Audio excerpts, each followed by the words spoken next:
हम पढ़ रहे हैं इंडियन ज्योग्राफी। कल हमारा अर्थ लैटिट्यूड हो गया था, आज हम अर्थ लॉन्गिट्यूड देखेंगे, पृथ्वी का देशांतर। हेडिंग डालिएगा पृथ्वी का देशांतर। तो पृथ्वी का अक्षांश देख लिया था, पढ़ा घर में जाके मैम आप लोग गर्ल्स। चलिए पृथ्वी के देशांतर में पृथ्वी बनाइए, पृथ्वी बनाइए।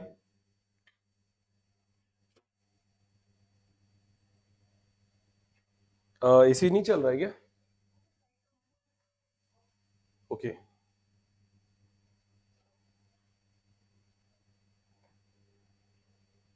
अब देखिएगा, ये जो सेंटर पे जो आपने लाइन खींची थी इसको बोलते हैं 0 डिग्री अक्षांश। कल बताया था, लिख लीजिए फिर से। 0 डिग्री अक्षांश यानी 0 डिग्री लैटिट्यूड, इसी को बोलते हैं विषुवत रेखा।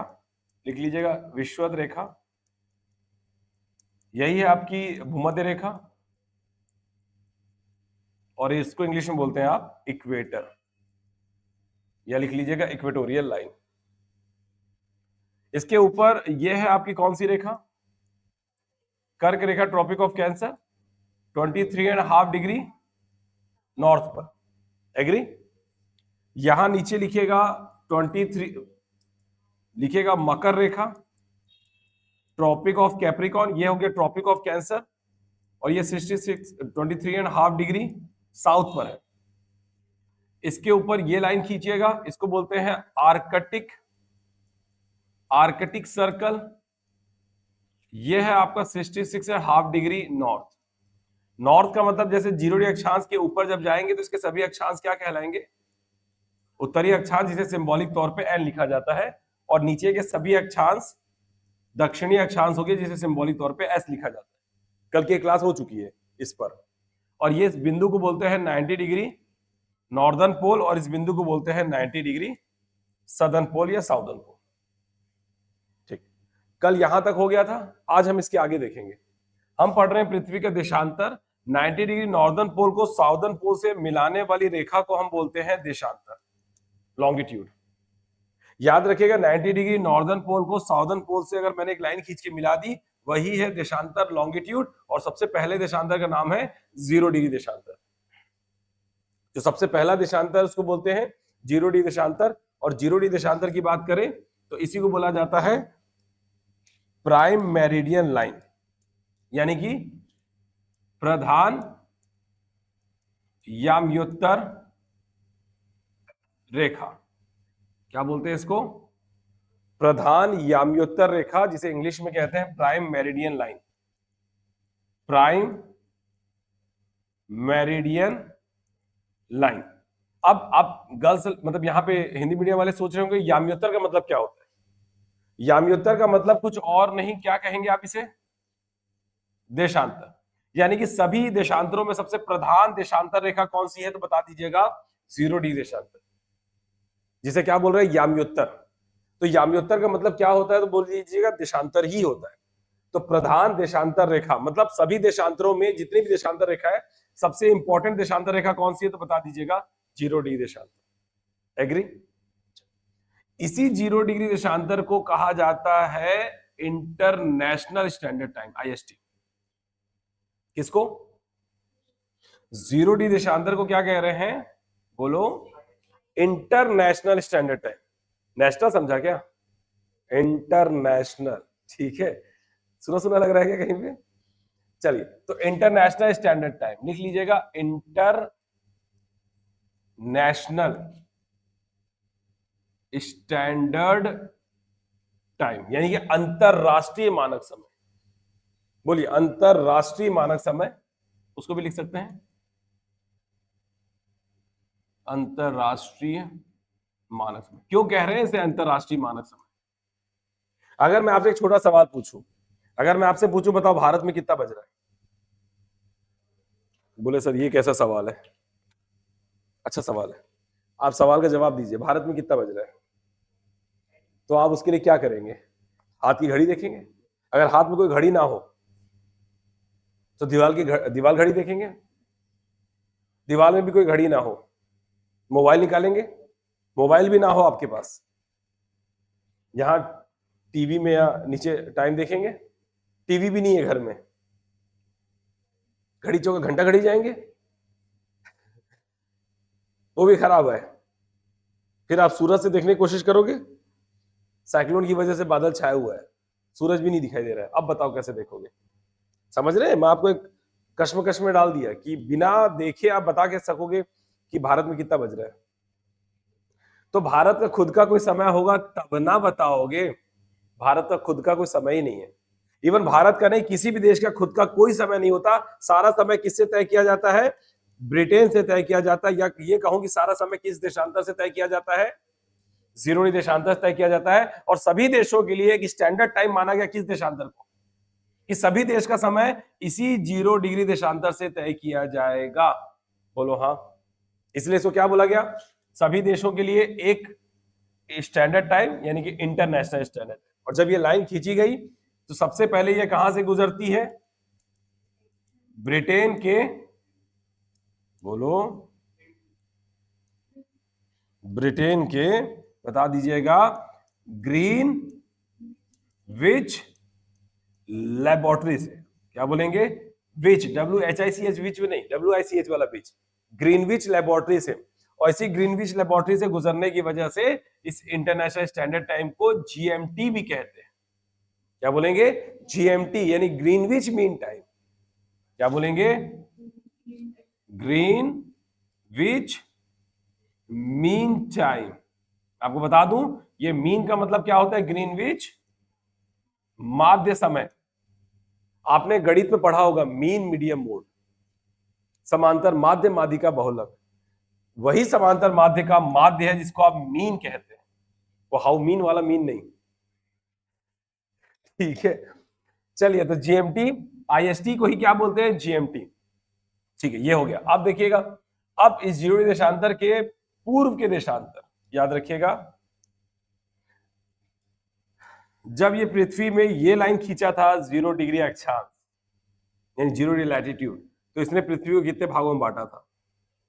2 भागों में बांटा था।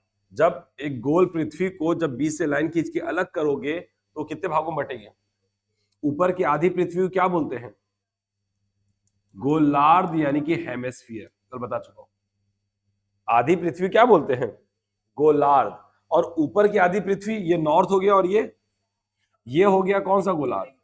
और नीचे वाले को बोलेंगे दक्षिणी गोलार्ध, northern hemisphere and then southern hemisphere. ये भी क्लियर कर दूं कि 0 डिग्री क्या है? अक्षांश, लैटिट्यूड। लेकिन उसके ऊपर उत्तरी गोलार्ध में जितने भी अक्षांश होंगे उसे उत्तरी अक्षांश, यानी नॉर्दर्न लैटिट्यूड कहेंगे। और दक्षिणी गोलार्ध के जितने भी अक्षांश होंगे उनको दक्षिणी अक्षांश कहेंगे, यानी कि साउदर्न लैटिट्यूड। इसको सिंबॉलिक तौर पे N और इसको सिंबॉलिक तौर पे S लिखा जाता है। 0 डिग्री के ऊपर अगला लिखोगे, जैसे 1 डिग्री, सिर्फ क्या लिख दो? नॉर्थ। ना कि 1 डिग्री उत्तरी अक्षांश पूरा लिखो, बल्कि 1 डिग्री क्या लिख दो? नॉर्थ। और नीचे वाले के लिए क्या लिख दो? बात खत्म हो जाएगी। अब आपको यहां पर ये कहूं मैं कि ये जो देशांतर है 0 डिग्री देशांतर, ये भी पृथ्वी को जब चाहे आड़ी खींचो या सीधी खींचो, पृथ्वी को 2 भागों में तो बंटना है। तो जब आपने खड़ी लाइन, वर्टिकल लाइन खींची, 0 डिग्री देशांतर खींचा, तो इसने पृथ्वी कितने भागों में बांट दिया? तो ये भी आधी पृथ्वी क्या कहलाएगी? गोलार्ध।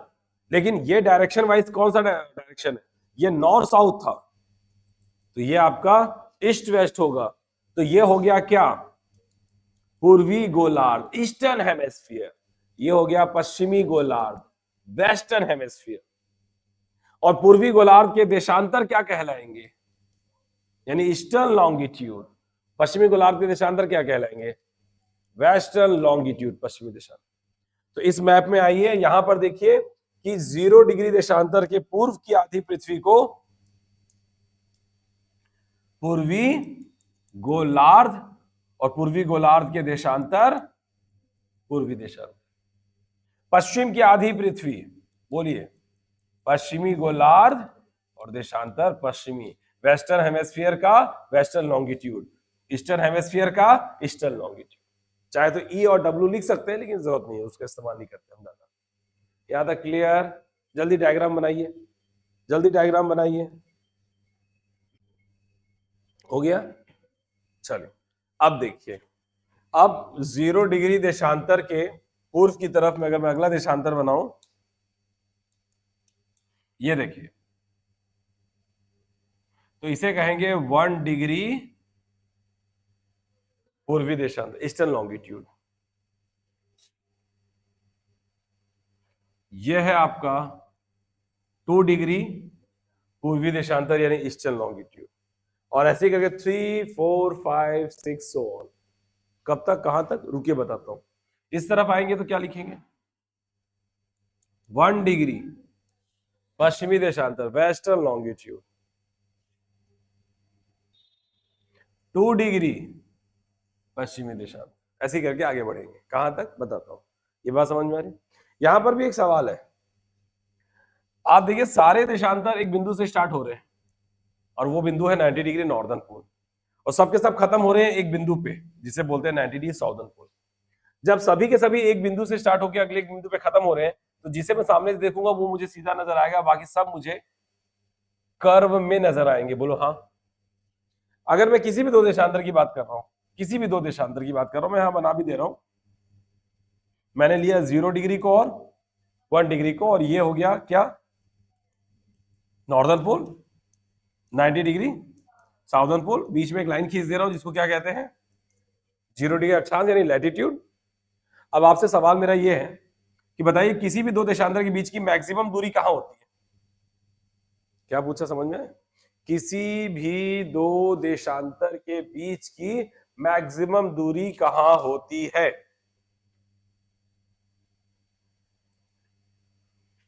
अरे इतना टफ सवाल था, ध्यान से देखो जवाब मिल जाएगा।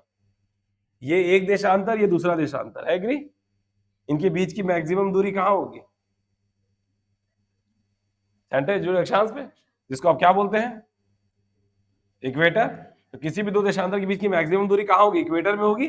क्यों? क्योंकि ऊपर जाने पे दूरी कम हो रही है, नीचे जाने पे भी दूरी, तो सबसे ज्यादा दूरी कहां होगी, इक्वेटर पे, जो कि कितनी होगी, 111.11 किलोमीटर। किसी भी दो देशांतर के बीच की मैक्सिमम दूरी इक्वेटर पे होती है, जो कि कितनी होती है, 111.11 किलोमीटर। ऊपर जाने पे दूरी कम, नीचे जाने पे भी दूरी कम होती है। बोलो हाँ, बात खत्म। चलो और आगे आओ, अब और समझो। जब आप पृथ्वी पर ये लाइन खींच रहे हो सामने वाला, तो आप उसको 0 डिग्री देशांतर बोल रहे हो। तो पृथ्वी के सामने भी देशांतर है और पीछे भी एक देशांतर खींचा गया है।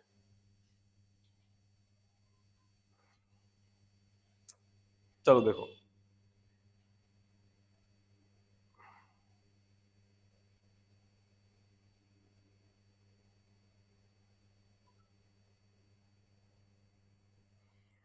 मान लीजिए ये पृथ्वी है, हालांकि लग नहीं रहा है, बट मान लीजिए ये नॉर्दर्न पोल है, ये साउदर्न पोल है। सामने से लाइन खींचा तो आपने क्या बोला, पीछे भी एक लाइन है, पीछे भी एक लाइन खींचा गया है जिसको बोलते हैं 180 डिग्री देशांतर। जब सामने वाला 0 दिखेगा तो पीछे वाला 180 दिखाई नहीं देगा, और जब आप 180 को देखोगे तो आपको 0 दिखाई नहीं देगा। मैं कहां से देखूं कि मुझे दोनों नजर आए, 0 भी और 180 भी? सोचो, साइड से क्यों देखोगी मैडम, ऊपर से देखोगी, टॉप व्यू। आप ऊपर से देखिए, तो ऊपर से जब आप देखोगे तो आपको पृथ्वी ऐसी नजर आएगी। ऐसी बोले तो यहां पे होगा 90 डिग्री, ऊपर से देख रहे हो ना, 90 नॉर्दर्न पोल दिखेगा, साउदर्न पोल पीछे होगा जो दिखाई। दूसरी बात, जब आप पृथ्वी को ऊपर से देखोगे तो जैसा कि मैंने बताया है कि ये जो अक्षांश है ये पृथ्वी पर खींची गई सर्कलें हैं। पृथ्वी पर ये circle 0 degree, 1 degree, 2 degree, 3 degree सब सर्कल है। ऊपर से देखोगे तो 90 डिग्री एक बिंदु, उसके बाद 89, 88, 87 सर्कल बड़े होते जाएंगे, और सबसे आखिरी में सबसे बाहर सबसे बड़ा सर्कल कौन सा नजर आएगा, 0 डिग्री अक्षांश सबसे बड़ा सर्कल। उसके बाद जब आप नीचे आएंगे 1 सर्कल क्या होते जा रहे हैं, छोटे होते जाएंगे। तो सबसे बाहर सबसे बड़ा सर्कल ये कौन सा है, 0 डिग्री अक्षांश, इक्वेटर है। ये जो बाहर का सर्कल मैंने बनाया है वो इक्वेटर है, समझ रहे? अब ये जो सामने वाला 0 डिग्री है वो यहां खींच दूं, समझ रहे हो?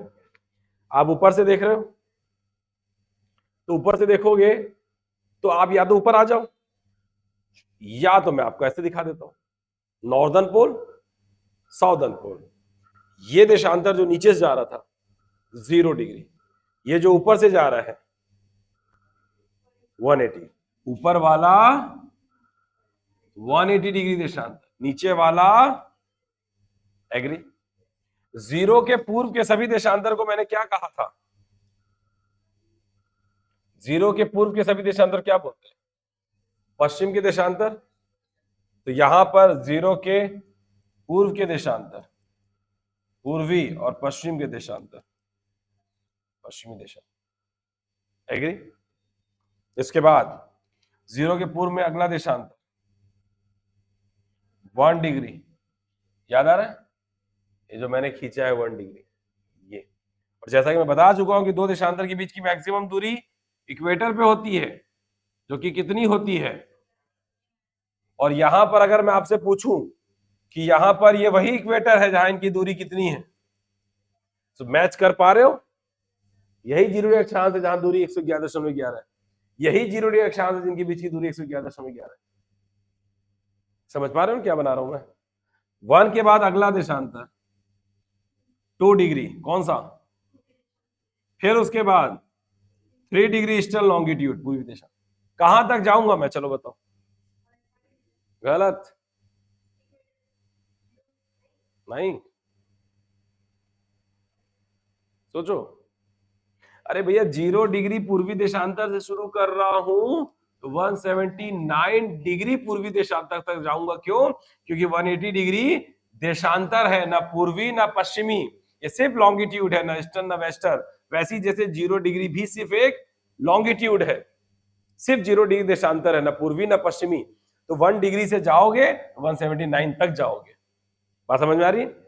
तो 1 जो 1 से लेकर 179, ये टोटल क्या है? ये क्या है ये सब? तो 1 to 179 टोटल कितने नंबर हुए अगर आप काउंट करने वाले हो तो? क्योंकि जब भी आप 1 से स्टार्ट करते हो तो जो आपका आखिरी नंबर होता है वही आपका टोटल नंबर भी होता है। जैसे 1 to 5 में कितने नंबर होते हैं? 1 2 3 4 5। 1 to 5 में कितने number? 5।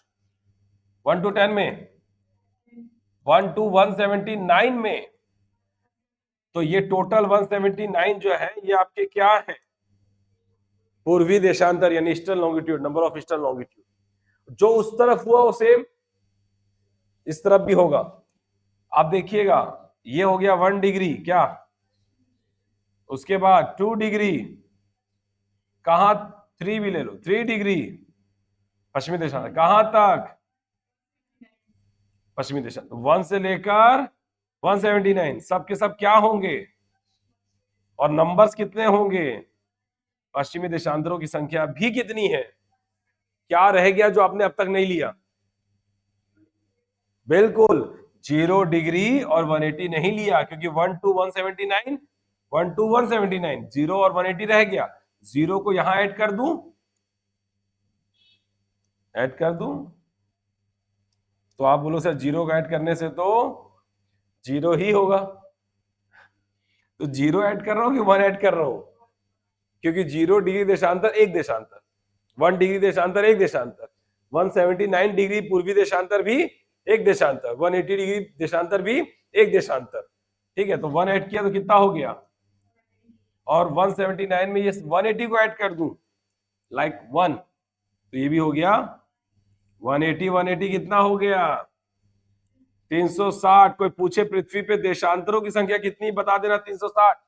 Number of longitude in earth is equal to कितना? 360। बात खत्म। बात समझ में आ रही? लिख लो। लिखते काहे नहीं हो? कोई और आएगा लिखने के लिए? अगर आपसे कोई पूछे बताइए पृथ्वी पे देशांतरों की संख्या कितनी है, तो बता देना 360।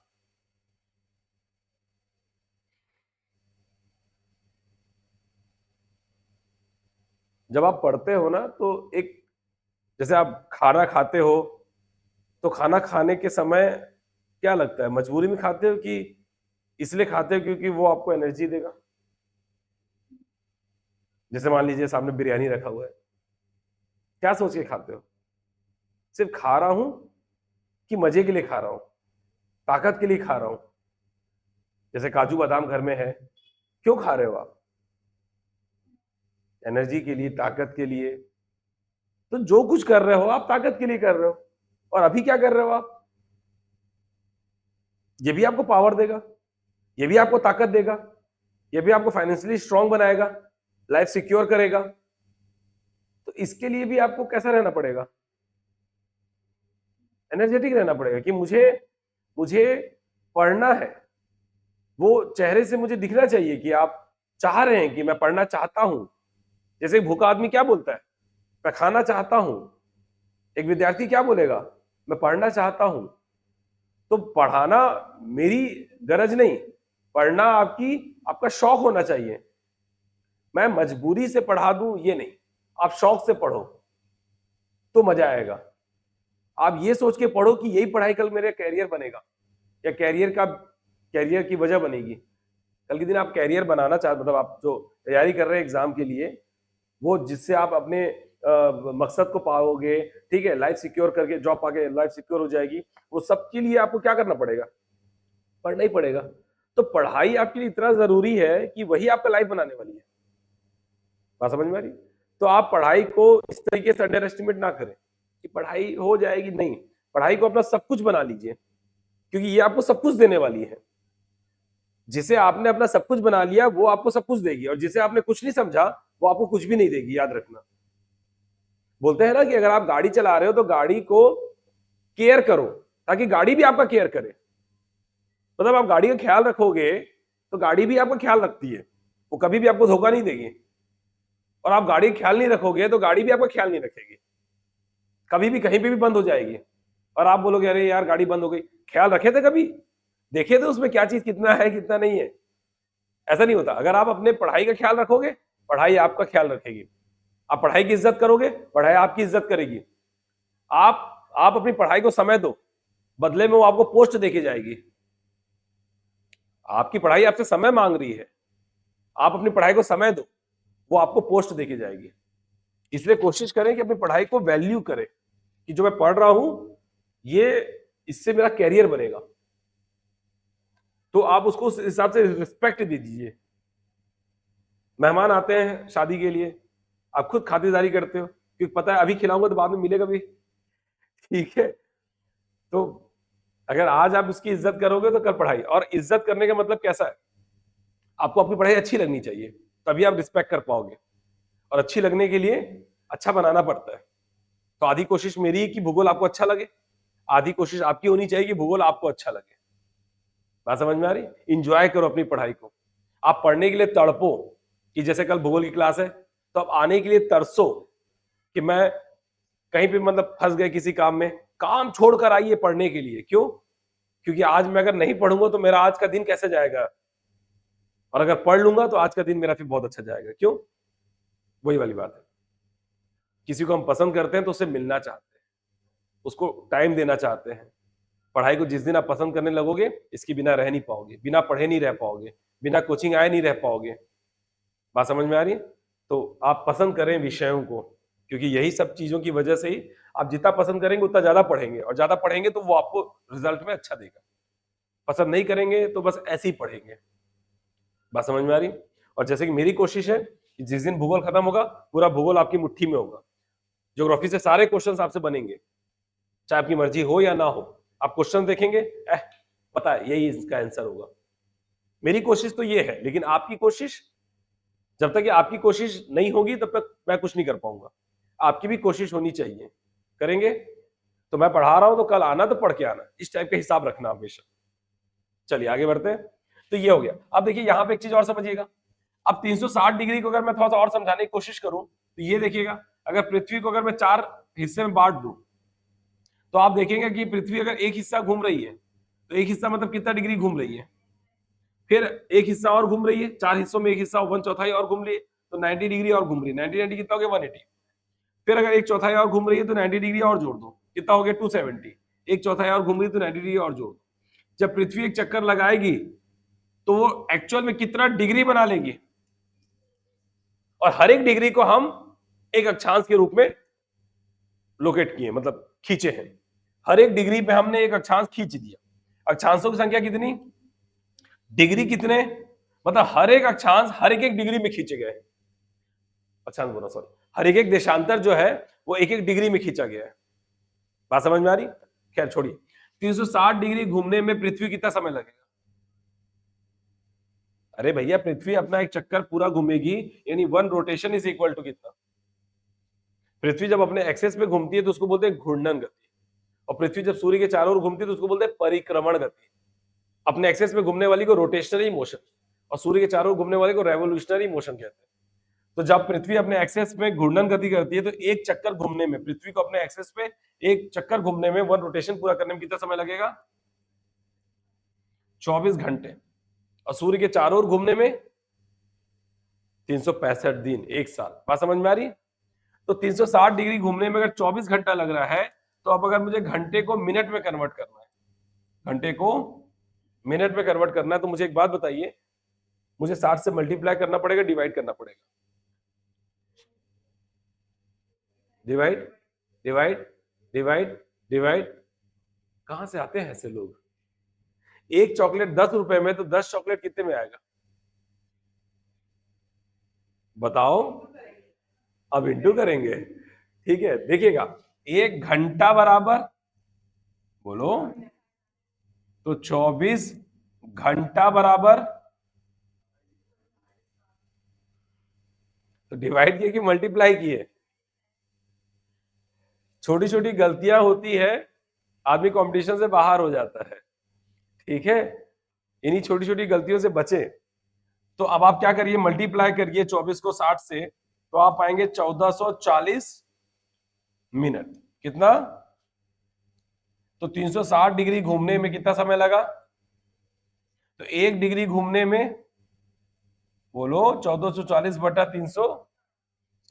अब क्या करेंगे? 0 0 क्या कर दीजिए, सबसे पहले तो काट दीजिए। ऐसे ही काटने के हवाले से एक बात और बता दूं मैं आपको, कि एक लड़की थी जिससे मैंने पूछा कि बताओ 63 बटा 23 कितना होता है, तो उसको पता था कि 0 0 कटता है, आखिरी में सेम रहने पे कटता है, तो उसने 3 3 को काट दिया। 2 एकम 2, 2 3 6, सर 3 आ रहा है, सर 3 आ रहा है। क्या ये सही था? नहीं। आखिरी के डिजिट कटते हैं तब जब वो क्या होते हैं?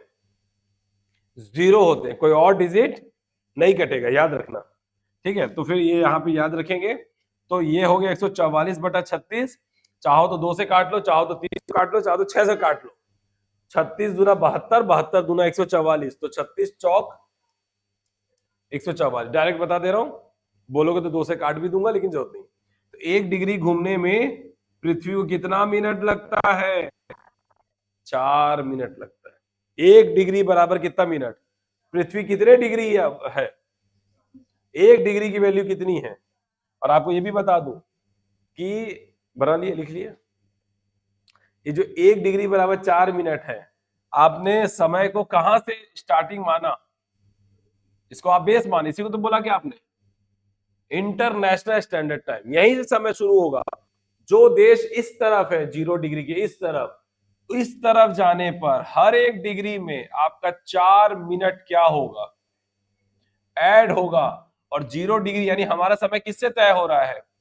या अगर आप 1 डिग्री पूर्वी देशांतर का समय पूछोगे तो मैं बोलूंगा 0 डिग्री से आप जोड़ लीजिए। अगर आप 1 डिग्री की बात, 0 डिग्री में कितना बज रहा है, तो 1 डिग्री पूर्वी देशांतर में कितना बजेगा?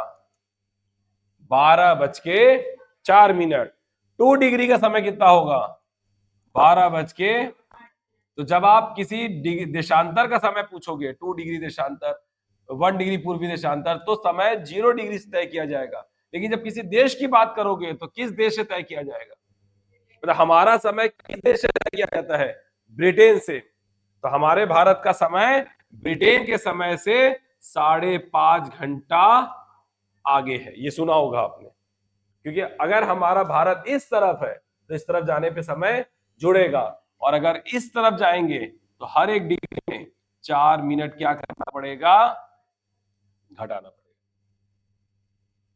मैंने बताया था कल, अक्षांश के बदलने से क्या बदलता है? जलवायु। वहीं देशांतर के बदलने से क्या बदलेगा? समय। हर एक एक डिग्री अगर लॉन्गिट्यूड बदला आपने तो क्या देखेंगे? समय में बदलाव देखेंगे, समय बदला हुआ पाएंगे। ठीक है, चलिए। तो 0 डिग्री से पूर्वी देशांतर की ओर जाने पर हर एक डिग्री में 4 मिनट जुड़ेगा, और पश्चिमी देशांतर की ओर जाने पर हर एक डिग्री में 4 मिनट क्या होगा? घटेगा। ये बात समझ में आ रही? चलो, यहां तक चीजें क्लियर। चलिए हटा दें इसको।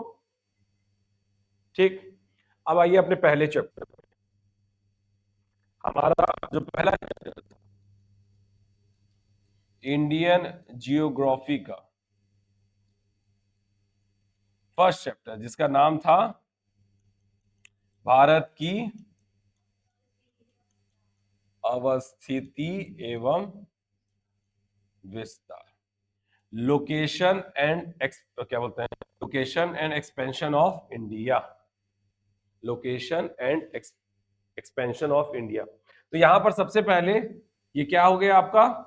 लोकेशन, और ये हो गया आपका एक्सपेंशन। यहां पर ध्यान दीजिएगा, कल हम बात कर रहे थे लोकेशन, लोकेशन किसका? कहां पर? पृथ्वी पर भारत कहां है? तो आप देखिए, ये बना दी मैंने पृथ्वी, इसे बोला 0 डिग्री अक्षांश, 0 लैटिट्यूड, इक्वेटर। इसके ऊपर उत्तरी गोलार्ध और अक्षांश उत्तरी, इस नीचे की आधी पृथ्वी, दक्षिणी गोलार्ध, अक्षांश दक्षिण। और ये जो लाइन खींचा मैंने, ये देखिए, कर्क रेखा आर्कटिक, मकर रेखा अंटार्कटिक, नॉर्दर्न पोल साउदर्न पोल, इसको बोला 0 डिग्री देशांतर। पूर्व की आधी पृथ्वी, पूर्वी गोलार्ध, देशांतर पूर्वी देशांतर, सब बता चुका हूं। पश्चिम की आधी पृथ्वी, पश्चिमी गोलार्ध, देशांतर पश्चिमी देशांतर, बता चुका हूं ना सब कुछ। ये बनाइए सबसे पहले।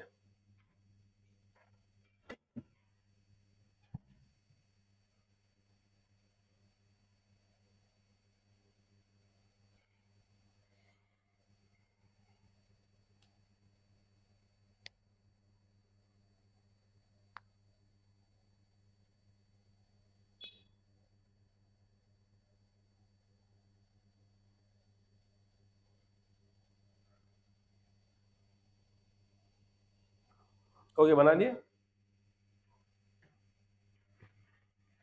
अब देखिएगा, हाँ, आपको पता है हमारे भारत से कौन सी रेखा गुजरती है?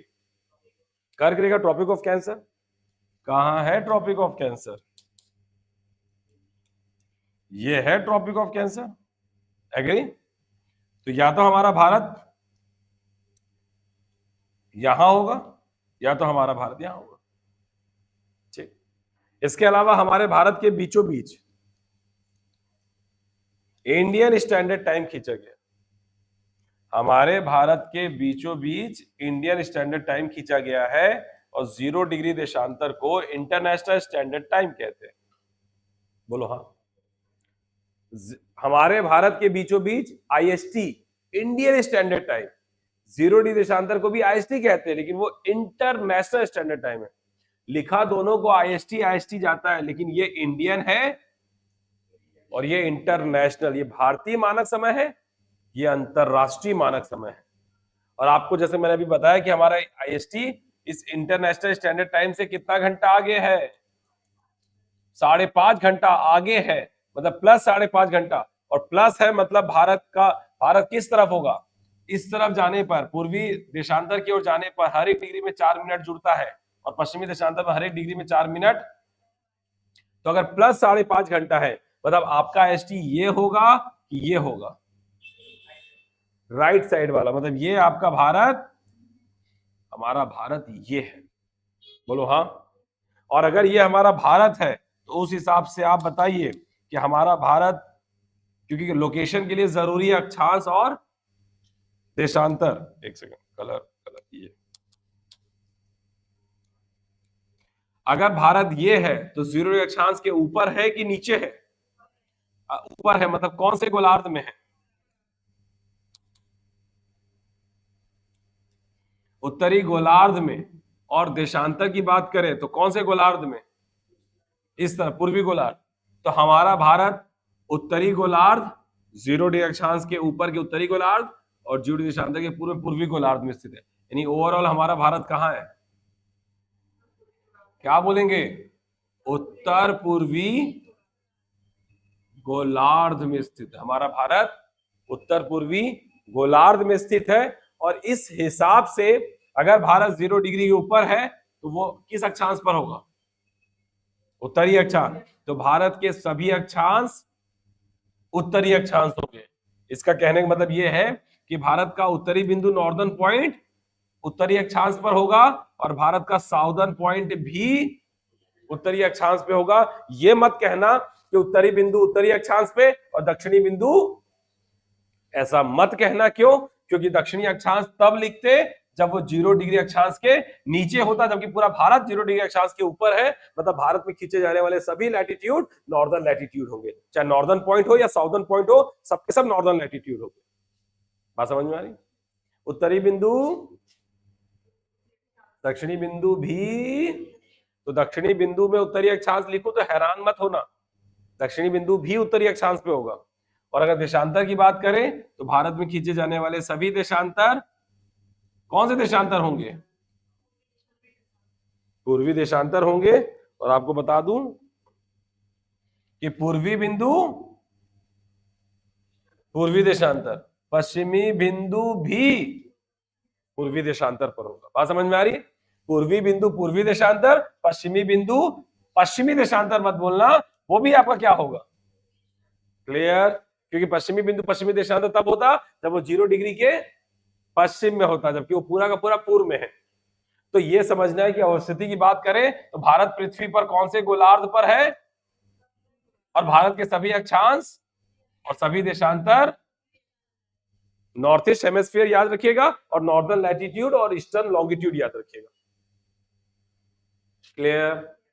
तो भारत पृथ्वी के नॉर्थ ईस्ट हेमिस्फीयर पर है, उत्तर पूर्वी गोलार्ध में है, और भारत के सभी अक्षांश उत्तरी अक्षांश यानी नॉर्दर्न लैटिट्यूड और सभी देशांतर पूर्वी देशांतर यानी ईस्टर्न लॉन्गिट्यूड पर है।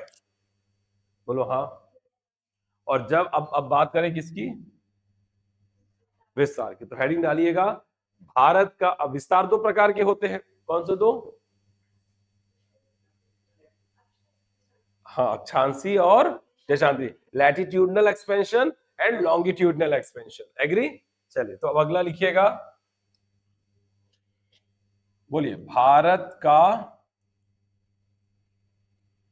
अक्षांशीय और देशांतरीय विस्तार। लिख लीजिएगा, लैटिट्यूडनल एंड लॉन्गिट्यूडनल एक्सपेंशन। थोड़ा टाइम है, हम देख सकते हैं। चलिए तो आप पहले एक प्यारा सा भारत बनाइए।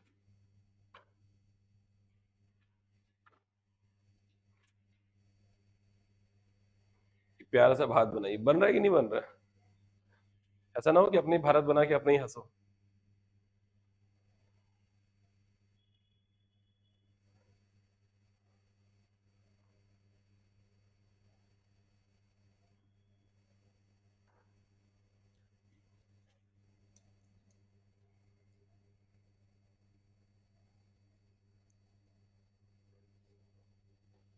चलो बना लिया। अब आप देखिएगा, यह है भारत का दक्षिणी बिंदु, यह है भारत की मुख्य भूमि का दक्षिणी बिंदु। बात खत्म। भारत का दक्षिणी बिंदु, भारत की मुख्य भूमि का दक्षिणी बिंदु। जब आप भारत का दक्षिणी बिंदु बोलेंगे साउदर्न पॉइंट, तो वो अंडमान निकोबार के नीचे होगा। मुख्य भूमि का दक्षिणी बिंदु बोलोगे तो यहां लिखो केरल और ये लिखो तमिलनाडु, तो वो किसके नीचे होगा? तमिलनाडु के नीचे होगा। क्लियर? अब आप देखिए, भारत का दक्षिणी बिंदु, ये भारत का दक्षिणी बिंदु किस अक्षांश पे है? 6 डिग्री 4 मिनट उत्तरी अक्षांश पर। दक्षिणी बिंदु होकर भी कौन सा अक्षांश है? उत्तरी अक्षांश। समझ रहे हैं क्यों? तो भारत का दक्षिणी बिंदु किस अक्षांश पे है? बोलो, 6 डिग्री 4 मिनट उत्तरी अक्षांश। कहां से लिया गया है? 2 बातें याद रखेंगे, किस अक्षांश पर है और कहां से लिया गया है। किस अक्षांश और देशांतर पर है और किस जगह से लिया गया है। अंडमान निकोबार की बात करें तो अंडमान को 4 और निकोबार को 3 भागों में बांटा गया। अंडमान के 4 भागों के नाम बोलिए। उत्तरी अंडमान, मध्य अंडमान, दक्षिणी अंडमान और लघु अंडमान। बोलिए, northern Andaman, middle Andaman, southern Andaman और लिटिल अंडमान। बोलो, नॉर्दर्न, मिडिल, साउदर्न, लिटिल। मुंडी हिलाने से नहीं होगा, बोलना पड़ेगा। Northern, middle, southern, little. Northern, middle, southern, little. उसके बाद निकोबार को कितने भागों में बांटा गया? तो बोला 3।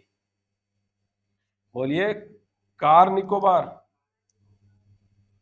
कार निकोबार, लघु निकोबार और Great Nicobar. Car Nicobar, Little Nicobar और ग्रेट निकोबार। बोलिए, Car, Little, Great. Car, Little, Great. तो northern, middle, southern, little. Northern, middle, southern, little और कार, लिटिल, ग्रेट। ठीक। सबसे नीचे कौन? ग्रेट निकोबार। इसके नीचे कौन? तो ग्रेट निकोबार के नीचे जगह का नाम लिख लीजिएगा, यही है आपका 6 डिग्री 4 मिनट ना। भारत का दक्षिणी बिंदु जो है वो सबसे नीचे होगा। सबसे नीचे कौन है? ग्रेट निकोबार के नीचे की जगह का नाम लिखिएगा इंदिरा, इंदिरा पॉइंट। इसी को बोलते हैं पिगमेलियन पॉइंट। इंदिरा पॉइंट या बोलिए Pygmalion point, PYG, Pygmalion. PIG नहीं बोलने का, पिगमेलियन। ठीक। मैं आपको बता दूं, पहले इसका नाम पिगमेलियन पॉइंट था। 1984 में इंदिरा गांधी के मरने के बाद इसका नाम क्या पड़ गया? इंदिरा पॉइंट।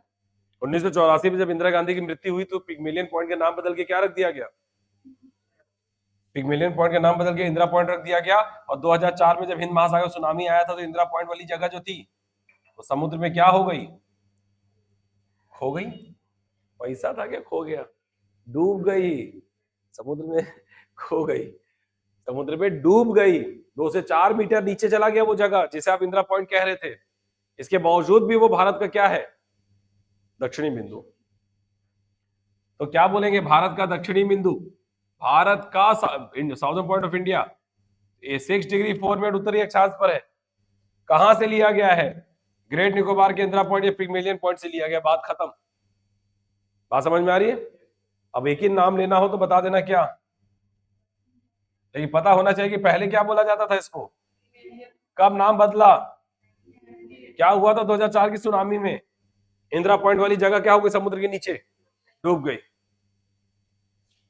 अब आइए, क्या भारत की मुख्य भूमि के 4 बिंदु, एक दक्षिणी, एक उत्तरी, एक पश्चिमी और एक पूर्वी।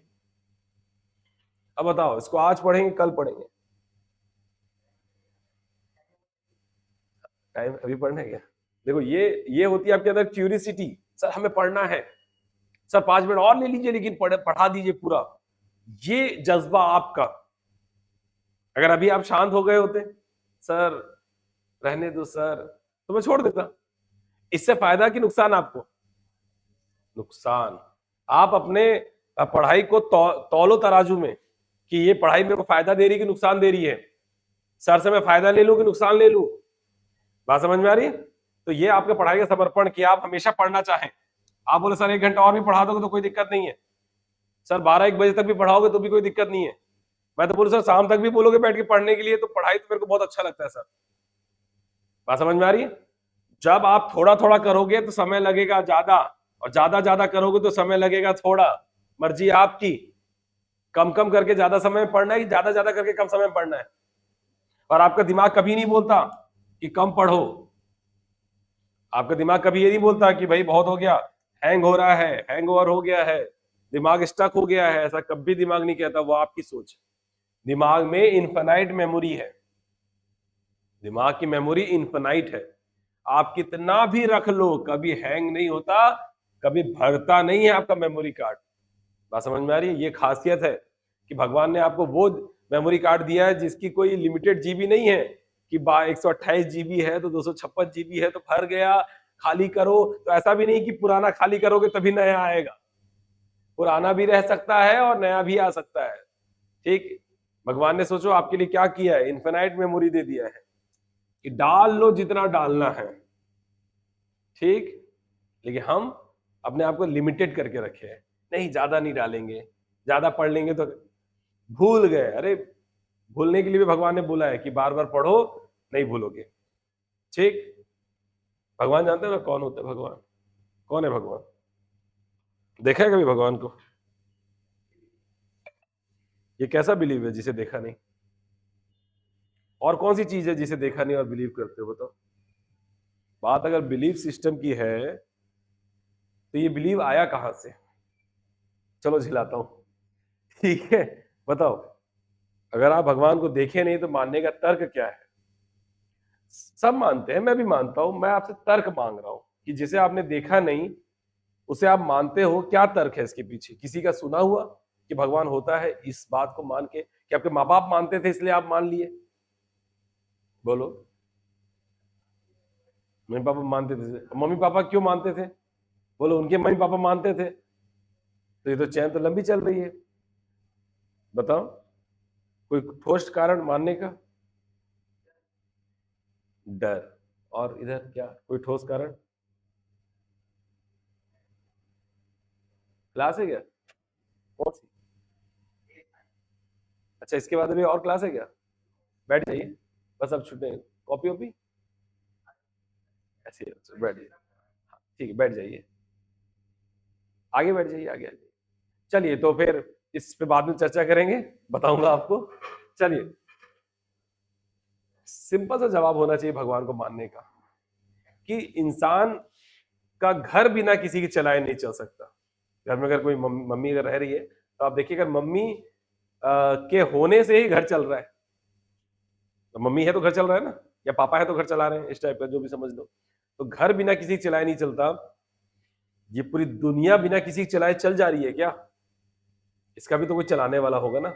बस यही लॉजिक है कि दुनिया को कोई ना कोई चला रहा है, और वो जो भी चला रहा है उसे सब धर्म के लोग अलग अलग नाम से जानते हैं, लेकिन कोई ना कोई तो है जो दुनिया को चला रहा है। बात समझ में आ रही है? हाँ, बस। तो यहां पर मुख्य भूमि के 4 बिंदु, दक्षिणी, उत्तरी, पश्चिमी और पूर्वी, इसको हम पढ़ेंगे कब? ठीक, ठीक है। चलिए, तो आज के लिए बस इतना ही, मिलते हैं कल। 7:30 से 8:30 से क्लास लेते हैं, 8:30 से 12:30 क्लासेस है टाइमिंग। तो कल 8:30 तक आ जाइए, ठीक है?